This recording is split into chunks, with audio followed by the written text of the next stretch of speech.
name is Patty Bobryk, and I am a physical therapist, MS certified specialist, and I currently work at the University of Colorado Health at Yampa Valley Medical Center here in Steamboat Springs, Colorado.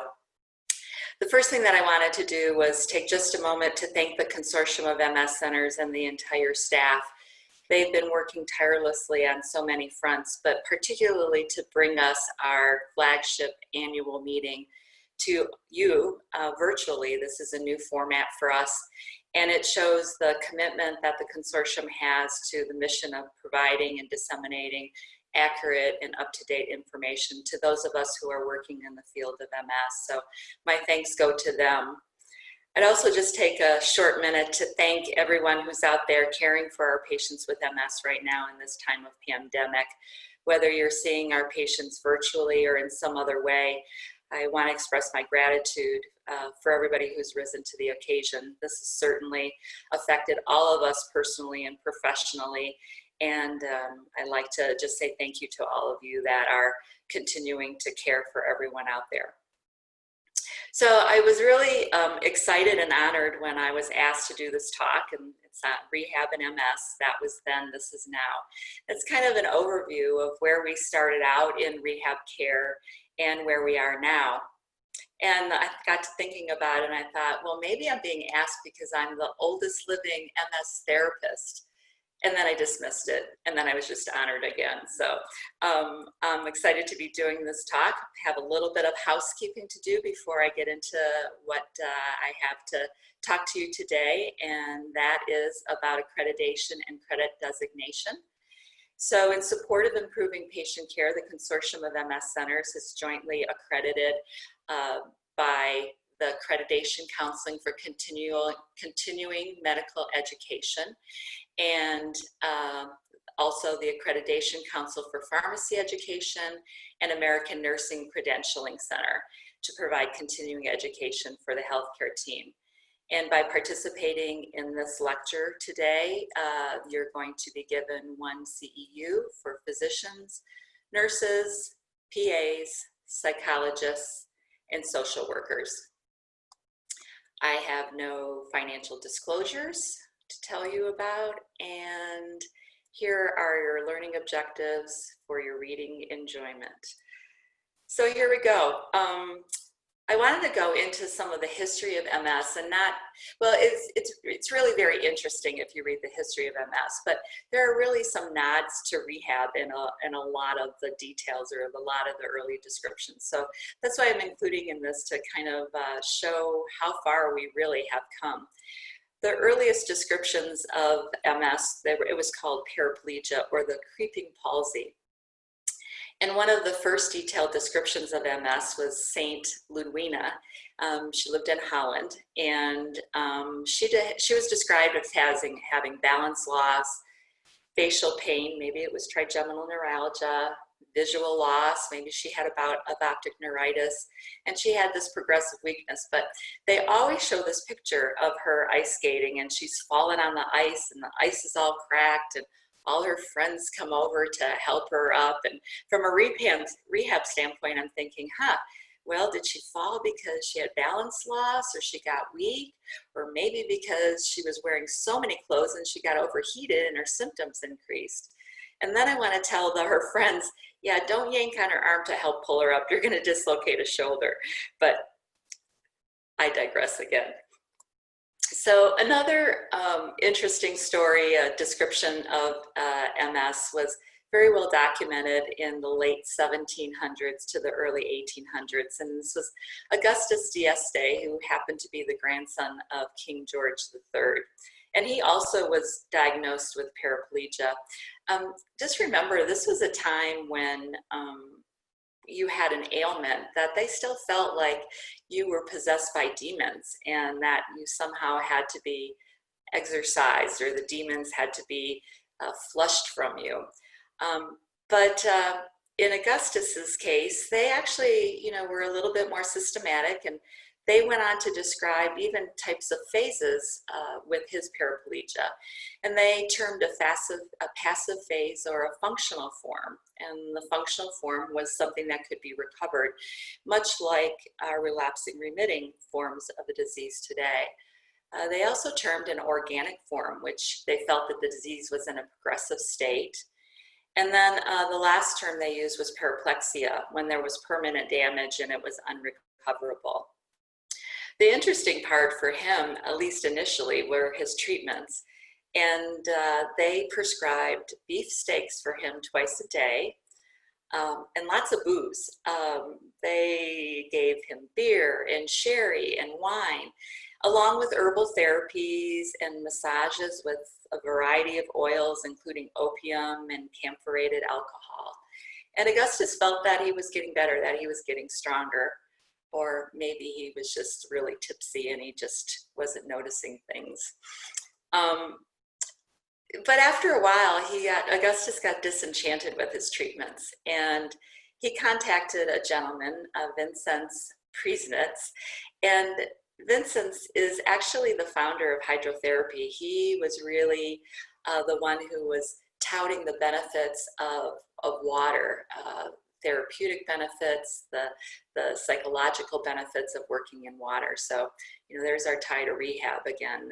Vincenz is the one who really promoted hydrotherapy.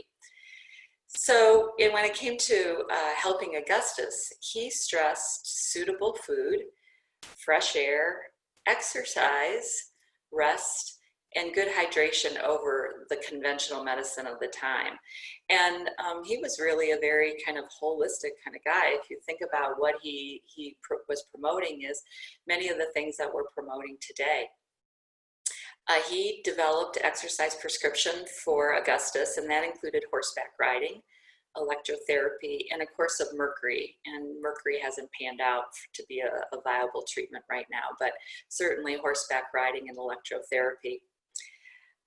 Augustus continued exercising well up to his death, even though his activity was very limited. He really felt that was very beneficial for him. And it just told the story of someone kind of taking charge of their symptoms, even when the ailment wasn't fully described or even fully named. And so a nod to Dr. Murray for writing a really lovely book on the history of MS. Can't leave the history of MS without, again, giving some kudos to Charcot. He was the first to describe multiple sclerosis, both clinically and how it looked in the brain.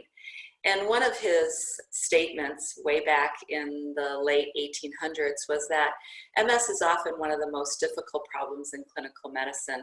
And I bet if you ask a lot of healthcare professionals about MS, they would probably still agree with that statement. So how did we get to this notion that inactivity or bed rest was the appropriate treatment for MS? When I first started practicing, I would have many people who would come to me and say, listen, you know, I don't want to exercise hard. I heard that it's really detrimental. You know, what can you give me that would be really easy to do, because I don't want to have an exacerbation. So we think that it came from way back when Wilhelm Uthoff noted that there was marked deterioration in visual acuity during physical exercise. Uthoff was an ophthalmologist in that day and age, and he was the first to kind of note that. He also went on to say that he noted that MS symptoms were worse when the body temperature was elevated, and whether that was from fever or drinking hot drinks or having a hot meal, being in the hot weather, all increased MS symptoms. He also went on to say that menstruation and things also like smoking and psychological stress were detrimental or increased MS symptoms. So again, I find it really interesting that way back in, you know, the late 1800s, you know, we're promoting that smoking is bad, and we know in today's age that the research shows that individuals who smoke are diagnosed sooner and they have more progression with their disease. So, you know, he was a man ahead of his time. So ultimately, this information was disseminated, and there was this fear among people who were living with MS that any activity would precipitate an exacerbation or worsen their disease progression. So the recommendations of the time were that you were to rest. There was no activity that you should be doing, and that you should have no stressors in your life. And I know the stressors in our life are different than they were back in the late 1800s, but there were stressors nonetheless. So where have we come to? Where are we now? So there are several studies that demonstrate the safety of exercising with MS. That was the first thing that we had to establish. Will we cause a relapse? Will we cause an exacerbation if we exercise someone with this diagnosis? And Tallner did a really nice survey study over the course of 2 years. They looked at exercisers versus non-exercisers, and they looked at the relapse rate. And they found that there was no significant difference. Also, Paludi did a nice systematic review article, and that was in 2014. And they looked at a variety of studies, and they totaled the number of relapses that there were in all of the control groups and all of the relapses that were reported in the exercise training conditions. And what they found was that there was actually less of a chance of experiencing an exacerbation in the exercise training group. 6.3% in the control group, 4.6 participants in the exercise group had relapses. And when you look at that from a different statistical approach, it related to a 27% lower risk of relapse in the exercising group. So now we have some really good evidence to say, yes, it is safe to exercise our patients, but are there benefits?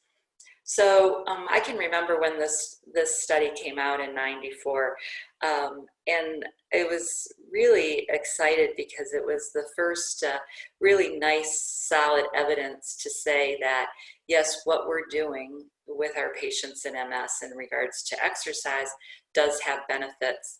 So this hallmark study by Patricia in '94 did 15 weeks of aerobic training. And what they found was that there was a substantial increase in the maximum aerobic capacity. So these folks that were in the study became more cardiovascularly fit.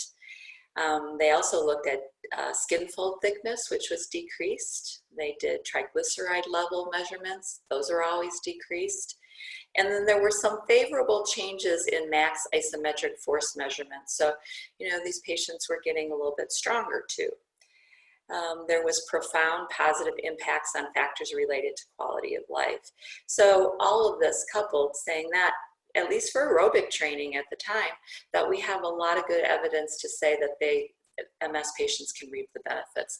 And that's exactly what the conclusions were, that MS patients reap similar benefits from aerobic training as persons without MS, and that exercise training appears to offset the typical difficulties of MS, particularly excessive fatigue, depressive mood disorder, and quality of life ratings that have been low. So all in all, a really positive study that helped us kind of have the evidence that we needed to say, yes, what we're doing in rehab and as far as exercises does have benefits.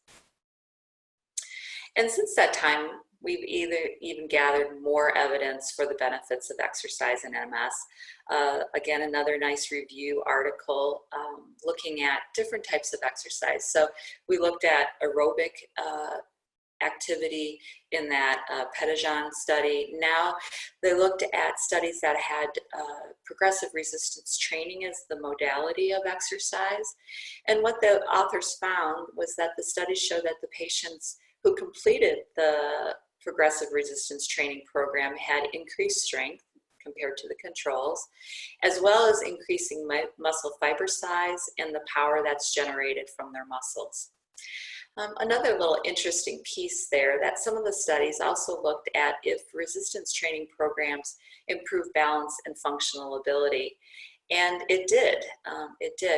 But the studies that showed that were only the studies that were doing that intervention one-on-one. It wasn't, those benefits weren't reaped to the same degree as if you sent somebody on their home program. So a little bit more credence for why a supervised exercise program with someone who knows about MS is important. And I want to talk a little bit, and there's this theme of this high intensity interval training kind of filtered throughout my talk, but this literature review article did look at high intensity interval training for resistance training.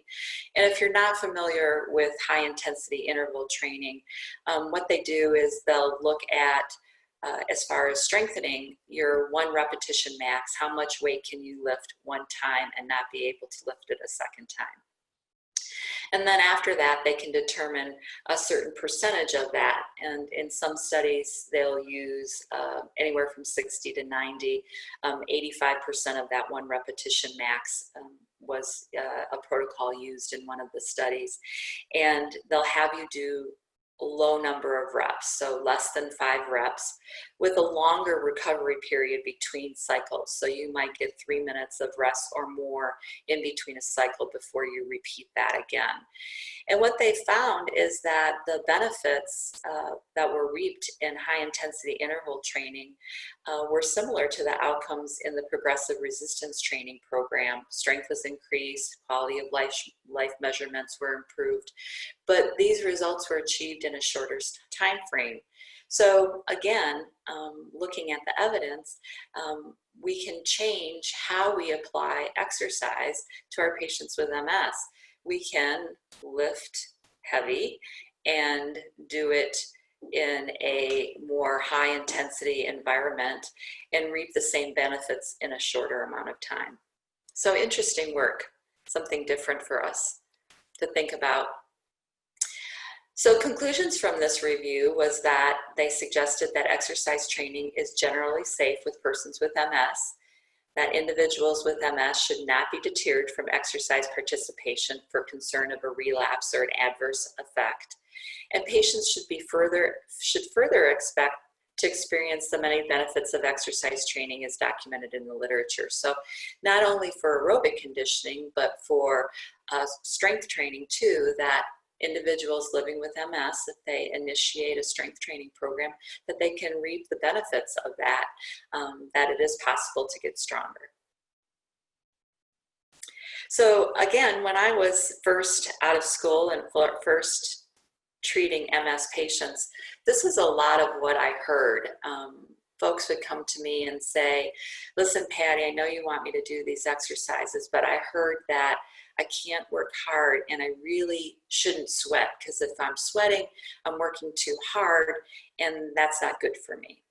Well, sweating is a way for our bodies to cool ourselves down. And MS, many individuals with MS have thermoregulatory effects that are negative, that they have an abnormal sweat response because the autonomic nervous system is impacted.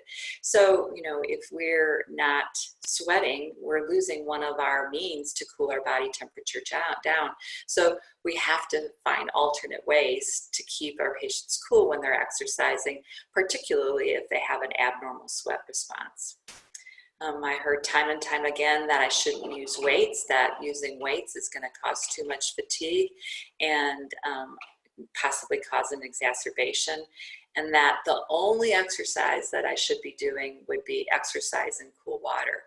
And I have a great love for aquatic therapy and the benefits of moving in water, particularly in cool water for MS patients.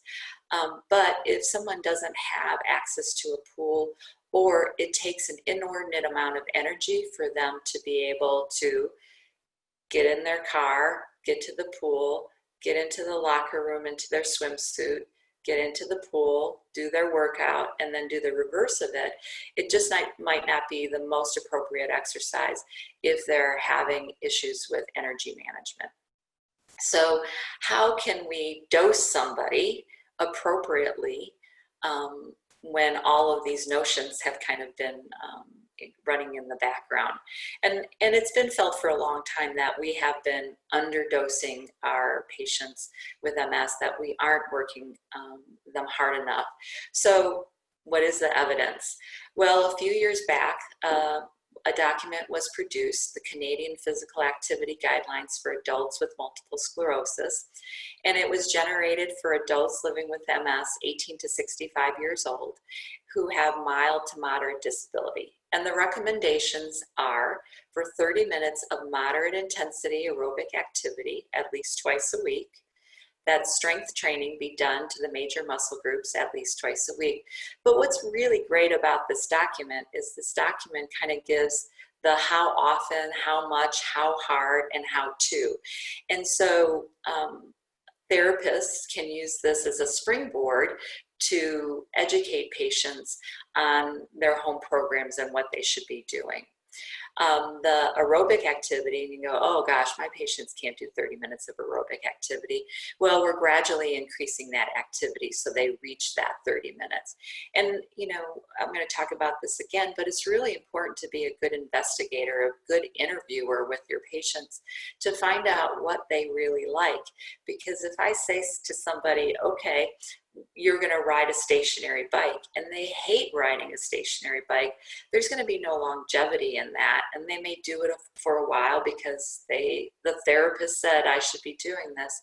But unless they do something that they can enjoy and kind of really latch onto, there won't be any long-term commitment to this. And we're asking people to have this not in the short term, but be part of their lives for the rest of their lives. So the recommendations for strength training would be to lift weights if it's appropriate to lift weights. If there's enough strength in the muscle to actually take resistance, then that's appropriate. And you're shooting for 10 to 15 repetitions of each exercise, and you're doing 2 sets of that with a rest in between. And they give recommendations for what type of exercise you should be doing. You can use free weights, you can use weight machines, TheraBands. And for the aerobic activity, arm cycling, leg cycling, it could be walking, anything that's going to get your heart rate up. And they're recommending using modified Borg scale of perceived exertion. So if you're on a scale of 0 to 10, with 10 being as hard as you possibly can work, they want you to work at about a 5 or a 6 on that scale for the intensity. So this has really been great, like I say, a nice springboard for some guidelines for our patients to the dosing of how much should they be doing. And the research showed that someone following these guidelines for at least 12 of 16 weeks resulted in improvements in fitness, mobility, decreasing fatigue symptoms, increasing quality of life, and just confirming the effectiveness of that health and wellness aspect in people living with MS. Now I have something hot off the presses for you. This is exercise and lifestyle physical activity recommendations for people with MS throughout the disease course. And this was developed by the National MS Society and has been endorsed by the Consortium of MS Centers. And based on what we know on the current evidence and on expert opinion, these are the recommendations. You'll want to go and read the whole recommendation. They break it up according to EDSS and what's appropriate in each kind of category of where they are in the disease course. So one point that I wanted to leave up here that I felt was really important, that is really kind of near and dear to my heart, is that early evaluation by a physical or occupational therapist or exercise or sports scientist, with the key being experienced in MS, is recommended to establish an individual exercise program or lifestyle physical activity plan. When I first started practicing, the referrals that I usually got were because somebody needed an assistive device, because someone needed wheelchair prescription, or they were falling so often and there wasn't a medication to decrease their falls, they were sent to me for physical therapy. And that has totally shifted. We are getting our referrals very early on in the disease, soon after the diagnosis is made, so that we can establish baseline data, so I can kind of do my outcome measures to see where you're starting at. So I have those so I can follow you over time. But more importantly is to spend more time with you to be able to educate you on the health and wellness strategies that you should be using for your MS and debunk any of the myths that you might have kind of grasped onto or heard about because somebody else had MS and you heard that they were in a wheelchair in 5 years. So we want to make sure that you have accurate information and also that you've made a connection with the person on your team so that when you have questions in regards to your exercise program, or if something changes or you need modifications, you have a person that you can go to. And that certainly has changed over the years. One of my favorite stories is that I had gotten a referral that was very specific for an MS patient, and it said do bathtub training out of the tub. And when the patient finally came in, I thought, well, this is unusual, very functional, very happy to do the training.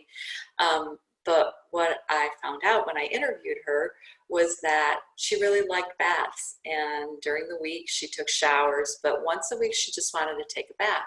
And she knew she couldn't get out of the tub, and she lived alone. So she would keep the phone close, and she would call the EMTs to get her out of the tub. She was all prepared. She left the door unlocked. But after this went on for a while, they felt it really wasn't an appropriate use of those services. So she came to me and we developed some strategies for her to be able to get out of the tub. So anyway, back to the exercise and lifestyle recommendations. So taking into account any comorbidities, heart disease, diabetes, and any fluctuating symptoms, whether that's pain or whether that's spasticity or fatigue, we should be encouraging our patients to participate in at least 150 minutes of exercise per week, or couple that with 150 minutes of lifestyle physical activity, things like gardening, things like dancing, things like active housework. Those minutes can count towards that 150 minutes. So whether you're exercising a half of those 150 minutes in pure exercise and the other are lifestyle physical activity, that's fine, as long as we're getting that 150 minutes in per week. Again, the recommendations are that we just don't say, hey, you got to do 150 minutes, that we're progressing towards these targets, and they're gradual, and they're based on the person's abilities and their preferences. Again, what do they like to do? And is the activities safe for them to do? So that's going to be an important document. So go ahead and read the more specifics of that. I'm circling back again to this high intensity interval training again when it comes to dosing exercise.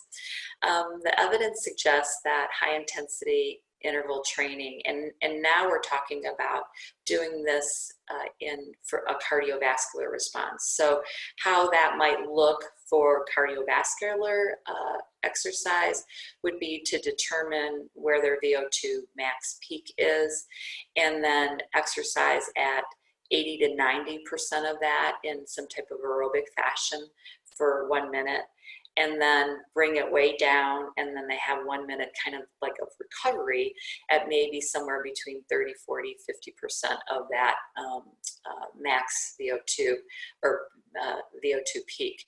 And do that in cycles. And what they found is that it may be better in inducing a cardiorespiratory response in persons with MS, at least with mild disability. That was the research was done with mild disability. They also looked at using high intensity interval training in an aerobic capacity with someone on a higher EDSS, so EDSS 4 to 6.5, and they found that it was viable and it was safe. They were using a recumbent stepper, much like a new step, and there were no adverse effects there. So that again, in our higher EDSS, how we apply exercises is looking a little bit different these days.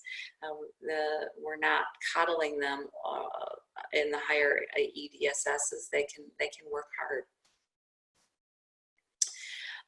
Another kind of dosing topic is this intermittent exercise strategy, which kind of goes along with the high intensity interval training Herb Karpatkin and his group has done some nice work with subjects walking for a specified amount of time on a treadmill, and then interspersing a rest period, and then walking again and resting again. And what he found were subjects were able to walk further with less fatigue when walking was done intermittently rather continuously. So persons with MS may be able to tolerate a greater dose, particularly of walking, if we apply our training in this way. So if the bouts of walking are intermittent, we might be able to dose them a little bit higher. And what about exercise in progressive MS? A review of the literature indicates there is a lot of support for benefits of exercise training in progressive MS. It was kind of voodoo that, not voodoo, but, you have progressive MS, you're in the higher EDSSs, there's not a lot of that we could do for you. That wasn't my philosophy, but that's what I heard a lot of the time. We do have the most consistent evidence for improvements in cardiorespiratory status and muscular fitness in a progressive patient. Also, fatigue can be improved, and also those quality of life measures. And in this kind of review article, again, they looked at a variety of exercise modalities. It wasn't just conventional exercise training, but they did functional electrical stim coupled with cycling, and they also did body weight supported treadmill training. So, a lot of us don't have that type of equipment in our clinics, but some of us do, and maybe it was geared for the spinal cord injury population, but we do have utility in using this equipment in our patients with MS. So this next topic is really so very interesting, and I'm going to give you that 3,000-foot overview. I'm going to give you just a teaspoon of this. You're going to hear more about it in our live meeting next year, 2021 in San Diego. And I think that there's much, much more to come in this area, but it's really, really an interesting topic, and want to just share a few pearls from some of the research that's out there. There was a nice article in 2019, and it was the review of influence of exercise training on MS biomarkers related to the CNS. So basically, does our exercise actually impact things that are going on in the CNS? And they looked at 4 areas: blood-brain barrier function and biomarkers, brain networking or this connectivity, neurotrophic factors, and then brain imaging. And again, I'm giving you just the most simplistic kind of taste of this right now, more to come. So when we're talking about the blood-brain barrier, we know that, part of the disease of MS is a breach in the blood-brain barrier, and cells are able to cross that blood-brain barrier that shouldn't be. So there's some loss of the integrity of the blood-brain barrier. And one of the pathological molecules that has been identified that disrupts the blood-brain barrier is this MMP2, matrix metallopeptidase. And studies have described its role in an inflammatory process. So with it around this MMP2, there's more inflammation. So the study looked at measuring serum MMP2 levels. And again, with all of these studies, all of them have some limitations because we're measuring things sometimes in the periphery and making an inference in the central nervous system. So again, there's lots of work to be done in this area, but it's really exciting for the things that we know already. So measuring the serum MMP2 levels, they were significantly decreased after high intensity interval training, with the inference that this physical activity has an anti-inflammatory effect because MMP2 is in the culprit in the inflammatory process. So reduction of these levels could indicate possibly a protective effect of exercise at the blood-brain barrier junction. So really interesting to think that, well, can an exercise that we're doing actually target a specific area in the brain that we want to impact? more to come. So if we talk about brain connectivity or this brain network, there were several studies investigating that and the ability of the brain to make more or better connections in response to exercise training. So they did see improvements in the synapse efficiency between neurons through co-activation, and they were looking at the brain areas associated with fatigue and MS. So there were improvements in that. The messages were flowing more efficiently between these areas of the brain. There was also reinforcement of the thalamus and the cortex network. And what they felt that meant is that it would lead to improvements in decreasing cognitive fatigue and improving cognitive processing speed. Of course, we know that these are areas that are impacted in cognitive dysfunction in MS. So anything that we can do to help actually improve it is spectacular. There was another study that actually looked at kind of the integrity or the viscoelastic property of the hippocampus. And the hippocampus is an area that really is important for learning and memory. And they were able to do a non-invasive process to look in response to exercise, that area of the hippocampus actually became a better quality. The property of the hippocampus itself had improved. So again, can our exercise target a specific area in the CNS for a specific symptom that they're having? Very cool. And I'm all over neurotrophic factors. I love this topic. So there were 8 studies that were looking at particular neurotrophic factor, brain-derived neurotrophic factor, BDNF. And just as a little background, BDNF in in normal subjects, if you do some aerobic training before your workout, before your skill acquisition, BDNF is released. And it sets up an environment that you can improve your motor acquisition or your motor learning. And then if you do a little bit of aerobic activity at the end and more BDNF is released, it should actually help with retention. So we know that that happens in a normal population, but what happens in MS? So there were these 8 studies, and only of the 4 studies showed a significant increase in BDNF in response to exercise.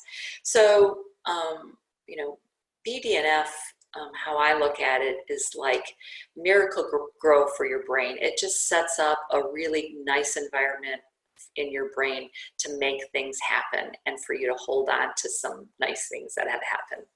So the authors were looking at, well, why were there only 4 studies that increased BDNF in MS patients? And we know that there are a lot of things that influence the release of BDNF. Certainly, again, we're measuring in the periphery for something that we're translating that is happening in the brain. But the authors mentioned that body composition is something that's influenced BDNF. So if you have someone who is a little bit more overweight, this being overweight sets up an inflammatory process and inhibits the release of BDNF. So the authors suggested that maybe weight management in persons with MS could enhance the effects of exercise training. Another good thing for health and wellness. So, and I know we're going to hear a lot more about neurotrophic factors as time goes on. Excuse me. So the last kind of biomarker coupled with exercise is imaging. And there's not a lot of preponderance of evidence. The dropout rate in these studies are pretty high. And another factor in this may be that exercise duration may be an important part in being able to see some brain changes. So we might have to be exercising our patients for a much longer period of time, not just 4 to 6 weeks, but a longer period of time, and before we see any structural changes in the brain. There was a study that had subjects perform twice weekly progressive resistance training, and they did that for 24 weeks. That was a long-term study for them. And they did find that progressive resistance training seemed to induce an increase in cortical thickness. It wasn't overwhelming evidence for it, But that may lead us to believe that, you know, exercise training, and in this case, progressive resistance training, may have a neuroprotective effect, or maybe even a neuroregenerative effect in folks with relapsing remitting. And that's the subjects that they studied. So again, some interesting work, and I think that we're going to be hearing a lot more about that in the future. So what were the conclusions of the biomarker systematic review? Well, they felt that moderate intensity exercise performed at least 2 to 3 times per week for 4 weeks can improve brain function and integrity. In addition to the improvement of the blood-brain barrier permeability markers, meaning that MMP2 was lowered, they also noted increase in some neurotrophic factors, BDNF, that can lead to improvements in disease status. And they went on further to say that current systematic review generally indicates that exercise training should be considered an important complementary therapy for MS. So part of the total package, not advising people to go off their immunotherapy drugs, but that exercise is coupled with everything else that we're doing, that it's an important piece of the total package. And we're even saying, you know, exercise prescription is medicine, that the impact is so great that we should be looking at it as medicine, exercise prescription. So, all right, so on to a little different topic. I wanted to talk about delivery of care because that's something I felt has changed over time. When I first got out of school, before I was even practicing in MS, that figure on your screen on the right was pretty much how I practiced in my first environment. I was in a large outpatient facility, but everybody was housed, all the rehab disciplines were housed in different areas. We all had separate sections. We weren't all in one section. And it was made clear to me pretty early on that as a PT, I got the legs and I could work on mobility and balance, but I better not touch the arms because the OT had the arms and she or he was going to manage that in ADLs. And heaven forbid nobody go neck and above, because that was a speech pathologist and didn't even ask what they were doing because it was all behind closed doors. It was very mysterious. And then there was this no man's land. Well, whoever thought of it, you know, got the trunk. Gratefully, we don't practice like that anymore. We don't split the body in parts and you get this and I get this. But it was that way early on. And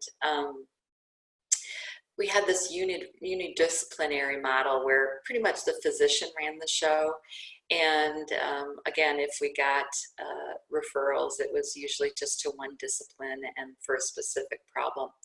But over the years, we got better and we developed this multidisciplinary model where, you know, more team members were involved in the care of an individual with MS. But the but is that we were working in silos. There was not a lot of collaboration, you know, okay, I'm going to do this, but that's yours, and we're not going to really cross any lines here.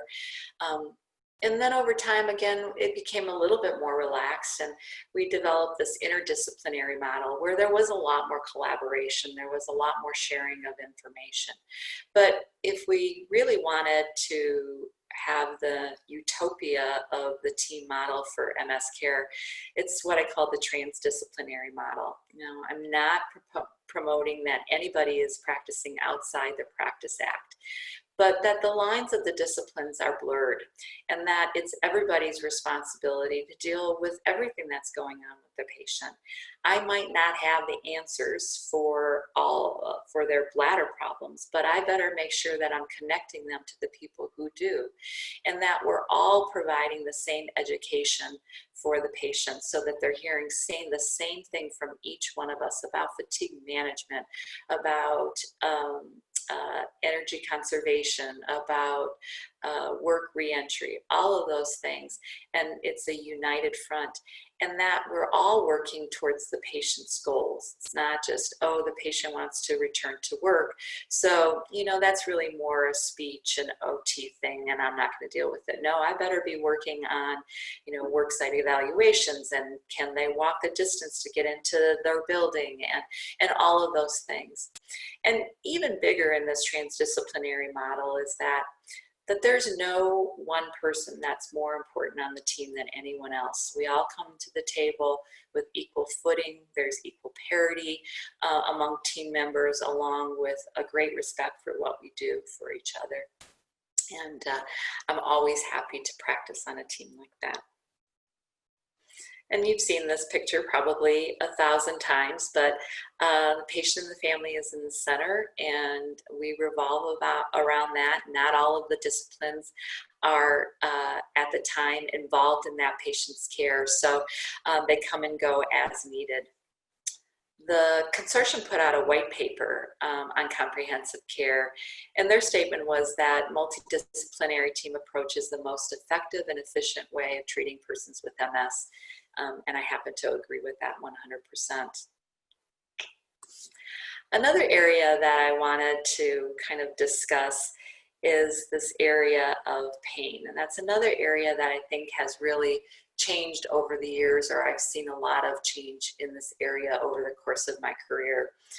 Early on, people were told that MS was a painless disease, and if they had pain and they couldn't find the root of the problem, then they said they were psychosomatic, that the pain was coming from an emotional reason. And even when we addressed MS pain, it was severely underreported. At that time too, the choice of medicine, choice of treating it was throwing some narcotics, some opioids at it. Particularly folks who were in moderate to severe pain. We didn't really address the root cause of the pain. And we found that, you know, it wasn't really very effective for the type of pain that individuals with MS have. So what do we know now? We know that pain is a very common symptom, and at some point along the course of someone's disease, up to 75% of individuals will have some pain syndromes. And it's really important for us and for the entire medical team to be good investigators when it comes to pain. One of the stories that always stick out in my head is I had a gal who came to me and she said, you know, I'm having this kind of flank pain, and I think it's the MS hug. I've read about the MS hug, and I think it's that type of pain. And so instead of just brushing it off, we said, okay, well, let's send you back to your primary care and let's have you investigate this. And what it turned out is she was having a gallbladder attack, and they took out her gallbladder, and then she was pain-free. So not all pain is of MS origin. So being able to rule everything else out first and not pointing the finger at MS is really, really important. And as rehab professionals, you know, we have to do a really good investigative job, you know, good interviewing job. Is there pain coming from something like spasticity? And can we do some spasticity management strategies to help alleviate the pain? Sometimes their pain is from not moving. If they're just sitting all day, that can set up some pain syndromes. Or there could be some overuse syndromes. But there can be this dysesthetic neuropathic pain in MS. There can be trigeminal neuralgia. So there are a lot of pain syndromes that are common in MS, and being able to kind of tease them out to see what an appropriate intervention it would be is really important. And we're doing a much better job of that now. As far as treatments, we know that some of the conventional medical management isn't great when it comes to true MS pain. And there's been more attention given to more novel intervention. I live in Colorado. Medical cannabis is widely used here. And my patients tell me that they get good relief from a lot of what they're experiencing as far as this aesthetic pain in MS. really targeted physical therapy. That's what I was talking about assessing the source of the pain is spasticity. Well, let's go ahead and do some aggressive spasticity management treatments. And then things like neuromodulation is TENS beneficial, is transcranial magnetic stimulation, that's something that might be beneficial. So using some alternative approaches to pain management is certainly much more in vogue these days than let's just slap a medication on you and send you on your way. I wanted to talk a little bit about employment, and I actually was surprised when I did a little research on this because from my perspective over the course of the years, we're doing a much better job at trying to get people to stay in the workforce as far as work site accommodations and work hardening and setting them up for success, making accommodations in their work environment. But when we look at the statistics, the statistics aren't really just showing the benefit of our efforts. So the statistics that I have from 1982 are that 48% of individuals that were surveyed were unemployed. And there were a variety of factors that were related to their unemployment. It was physical impairment, work site characteristics. Going back to physical impairment, fatigue has always been kind of their number one limiting factor for work. Their work site environment might just not have been conducive to them. Maybe they were a mechanic and they had to crawl under a car or crawl into the hood, and that just wasn't feasible for them. Transportation of getting just to and from work was a barrier. Emotional state, and when you think about it, if you think about, okay, I'm trying to manage a career, I'm trying to manage family life, have some balance there, and then everything that I need to do to live well with a chronic illness, that can be overwhelming. These authors also stated that there was potential disincentives from being able to collect SSDI or SSI, so that, you know, well, maybe it's hard for me to work, but if I am eligible for SSDI or SSI, then I can be somewhat financially stable and not have to work. So where are we now? Well, the statistics haven't changed greatly on this. 43 to 67% of those with MS are unemployed within 12 to 15 years of diagnosis. And this is data from 2015. And again, they cited the combination of similar things: physical barriers, cognition, emotional symptoms that can be detrimental on the patient's employment, with fatigue being one of the main impactful factors. So I know that we are doing a much better job with addressing employment, and we'll see if time will tell if we get those numbers down and people stay in the workforce for longer periods of time.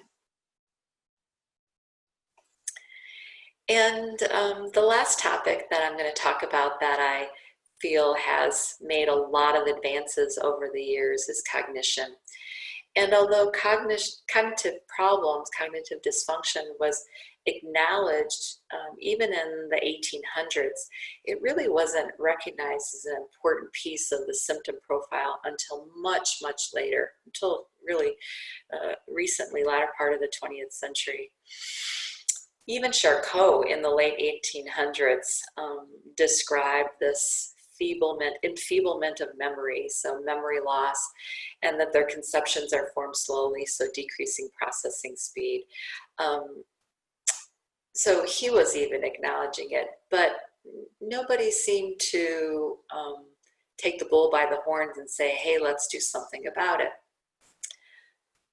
Well, we're doing something about it. There was a great publication with recommendations from the Consortium of MS Centers and the National MS Society that was developed in 2018. A great team of people worked on this. And again, I'm leaving the first statement open, and that's increase professional and patient awareness, education about the prevalence of cognitive dysfunction, its impact, and what is appropriate management of these cognitive symptoms. So it is still our job to be educating people, professionals around us, about cognitive issues, and patients and their families. That is really a big source of frustrations in families and in relationships and on the job and in school, that people do not have an understanding of the cognitive dysfunction that's associated with MS. And so the care partners get frustrated very easily. You know, I just told her 5 minutes ago that I was going to the grocery store, and she's asking me again, where am I going? She couldn't hang on to that new learning, or, you know, the care partners feel that they aren't listening, or that they're becoming demented because they have these memory issues, and it is not a dementia at all. So the recommendations from the consortium and the society are laid out for you very nicely, and I am going to go over them because since they're relatively new, I think that's important for us to kind of jump on the bandwagon for this, because it is really, really important for us to be tracking cognitive changes and doing remediation when appropriate. So for adults and children over the age of 8, who have some MRI or clinical changes that are consistent with MS, we should at a minimum be doing a baseline screening, something like the symbol digit modalities test, or a similarly validated test when the patient is clinically stable. We don't want to be testing people when they're having an exacerbation or when they're having a lot of progression. We want to be doing at least annual reassessments with that same tool that we used initially. And we'll be doing it more often if we're trying to get some more information, like if we're trying to detect some acute disease activity, or if we're trying to see if there's some treatment effects, if they're switching or changing disease-modifying agent, or if we're looking for relapse recovery. Also, we want to reassess them if we're looking at the possibility that there's more progression of their cognitive impairment or any new onset of cognitive problems. So, you know, we need to be screening with reliable tools more often and more frequently. Now, for adults 18 and over, a more comprehensive assessment is really needed for anybody who tests positive on that initial cognitive screen or who's demonstrating this cognitive decline. But certainly if someone is going to be applying for disability due to cognitive impairment, neuropsych evaluations are paramount in being able to provide the information for someone to understand why someone is leaving for the workforce when at first glance they look very physically able. If we're looking at children under the ages of 18, a neuropsych eval should be done anytime that there's changes in school functioning, and whether those are academic performance or behavioral changes, we want to get them in and do a full neuropsychological battery. And then, of course, we want to do remediation interventions and accommodations in all the environments that our adults and children might be working in. So whether it's work, whether it's home, whether it's school, we want to make sure that they're functioning at their highest level, and we're giving them strategies to be able to be successful in these environments. So a lot has changed in cognition, and we have a lot of great people doing a lot of great research in this area. So this is my last slide, and when I think back about what I thought rehab care was going to be in the future, I was really thinking kind of like Rosie the robot from the Jetsons. I mean, that was in the 60s, you know, they had all of the most far-fetched futuristic things. And when I found this picture of Rosie the maid and she has a vacuum on board, I thought, well, that's come to fruition. I've got my iRobot vacuum running around my house all the time, and that certainly came true. So the future really is now. We have so many new technologies available to us to be able to take our folks to higher and different levels. Virtual reality, being able to put on a set of goggles and have a different environment that they can simulate and interact with. In-home monitoring, these computer-assisted rehab environments where there is a whole environment that we can change and the patient can interact with, and we can get some real-time data on their muscle functioning and their brain activity. Body-worn sensors. I mean, everybody's wearing Fitbits these days, and we know immediately how many steps we did for the day and how many floors did we climb, and we can enter in how much water we drank and the food that we ate during the day and how well we slept. It's just amazing. Functional electrical stim has come a long, long way. Back in the day, I would have to set somebody up who I might want to have increased dorsiflexion during the gait cycle. So I had tools for that 25 years ago. I had my little e-stim unit, and I would have all the wires and the electrodes, and I would put them in the proper places, and then I would have another long cord that had kind of this button on it, and then I would have the patient walk, and then I would have to time hitting that button just precisely so the e-stim would go on so that they would get the active dorsiflexion so that they could get a better swing face through. Well, sometimes I got it right on the money and sometimes I didn't. But it was the early version of what we have now for BIOMARKERS and WalkAid. We program that, we slap on a cuff, we have a sensor, and it does all the work for us. So really, we've come a long way in that way. And also, I don't want to leave functional electrical stim with how we can key that in with exercise like cycling. That's a great modality to exercise our patients who might not have enough muscle function or force to generate a cardiorespiratory effect because their legs can't sustain that activity. Well, with functional electrical stim, they can. I could probably go on ad nauseum right now about telemedicine because that's what we're living and breathing right now. Not only am I getting feedback from my patients right now in the pandemic as I connect to them via telehealth, that it is a big energy saver for them because they don't have to get dressed and in the car and get to me and do a session and the whole reverse of that. That if they're feeling a little fatigued after a session, they're right there, they can relax for a little bit and then they can go on their day. It also helps us meet and service people who are in an area that's more rural or outside their ability to get into where we're located. So I've been connecting with some people that typically they're only coming in the clinic once a month just because of transportation issues. And telemedicine offers a means for us to connect to them more often. Some really cool things, robot-assisted gait training, so the exoskeletons. And a lot of these things were developed for spinal cord rehab, but we're finding that they're appropriate for our MS patients.